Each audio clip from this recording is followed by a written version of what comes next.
Did you know that a man smuggled a corned beef sandwich into space? And it blew up NASA. The whole program almost went away. There was a big Senate hearing. It was a big, big, big, big deal in the 70s.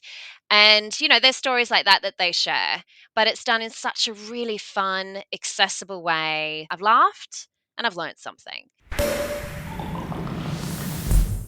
There's so many variables, and I think if anybody ever tells you, I've got the secret black book on how to get you to number one, they're lying. So don't buy what they're selling, because it's a really incredibly complicated space. There's no playbook. It's not easy. And I think anybody venturing into that space and thinking it's just like social, I'll slowly build up my following, or I'll do something viral like a TikTok video and then I'll explode. It doesn't quite happen that way. We've done podcasts with big names that have completely flopped. There is a humongous playbook of tactics that we could deploy, but there's no set rule in what we would use to reach an audience. So there's a couple of things I think that are foundational that you can set up in place to sort of get you started. And then it's all the other little things on top, the viral element, the PR, that will help you grow and get the podcast out there. Put out a transcript, post it on a page. All of a sudden, you're starting to help out from an SEO perspective. Social always is a great way to just drive additional reach.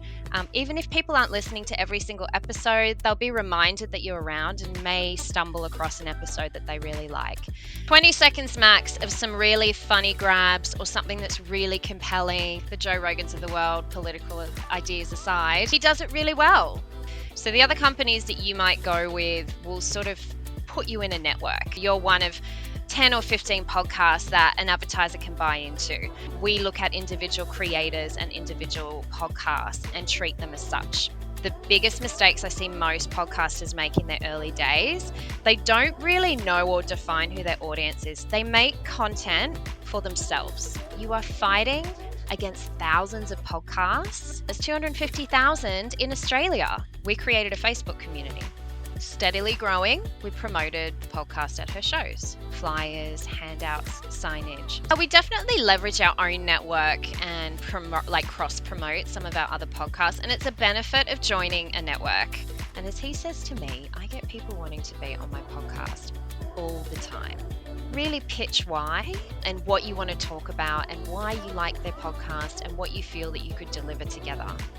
As a last resort, you can employ a PR agency to help you. Most of them still are very sort of traditional. We could do a whole podcast about what is podcast quality. Always remember, quality is in the eye of the listener, or the ear of the listener, I should say. So if you are concerned that you don't have a good quality podcast, it's your content, it's not your sound that you need to focus on. It's the number one channel for Australians to go to when they want to learn something.